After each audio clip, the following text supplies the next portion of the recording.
پاک فوج کے سربراہ فیلڈ مارشل عاصم منیر نے اس امر کا اعادہ کرتے ہوئے کہ پاکستان کی مسلح افواج مادر وطن کے ایک ایک انچ کے دفاع کے لیے پوری طرح تیار ہیں، بھارت کو خبردار کیا ہے کہ جوہری ماحول میں دونوں ممالک کے درمیان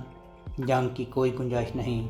ہفتہ کے روز Pakistan military academy P M A Kakul میں 152ویں P M A long course, 37ویں ٹیکنیکل گریجویٹ کورس، 71ویں انٹیگریٹڈ کورس اور 26ویں لیڈی کیڈٹ کورس کے کیڈٹس کی پاسنگ آؤٹ پریڈ سے خطاب کرتے ہوئے چیف آف آرمی اسٹاف نے کہا کہ پاک فوج قوم کے مکمل تعاون کے ساتھ مادر وطن کے اندرونی اور بیرونی دفاع کے لیے کوئی دقیقہ فروگزاشت نہیں کرے گی۔ فیلڈ مارشل نے پریڈ کے دوران اعلیٰ کارکردگی کا مظاہرہ کرنے والے کیڈٹس کو اعزازات سے بھی نوازا۔ اس بار پاکستان ملٹری اکیڈمی سے عراق، فلسطین، قطر، مالی، نیپال، مالدیپ، سری لنکا، یمن، بنگلہ دیش اور نائجیریا سمیت دوست ممالک کے 40 کیڈٹس بھی پاس آؤٹ ہوئے ہیں۔ آرمی چیف نے کہا کہ میں قوم کو یقین دلاتا ہوں کہ انشاءاللہ ہم اس مقدس سرزمین کا ایک انچ بھی دشمن کے حوالے نہیں کریں گے۔ حالیہ علاقائی کشیدگی کا حوالہ دیتے ہوئے انہوں نے کہا کہ جوہری ماحول میں جنگ کی کوئی گنجائش نہیں ہے اور بھارت کو متنبہ کیا کہ جارحیت سے خطے میں عدم استحکام کا خطرہ ہے۔ انہوں نے مزید کہا کہ دشمن کا فتنۃ الہندوستان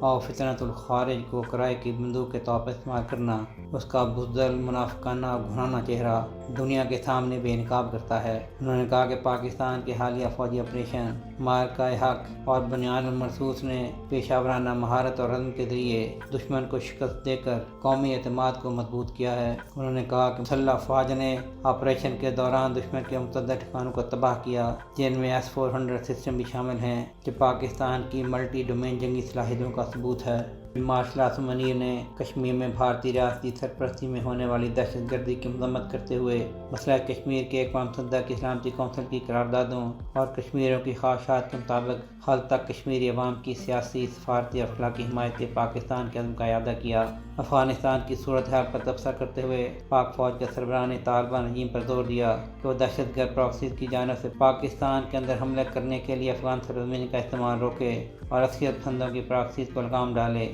انہوں نے کہا کہ حالیہ سرحدی جھڑپیں بلا اشتعال افغان فائرنگ سے شروع ہوئیں، جس کا پاکستان نے فوری اور درست جواب دیا۔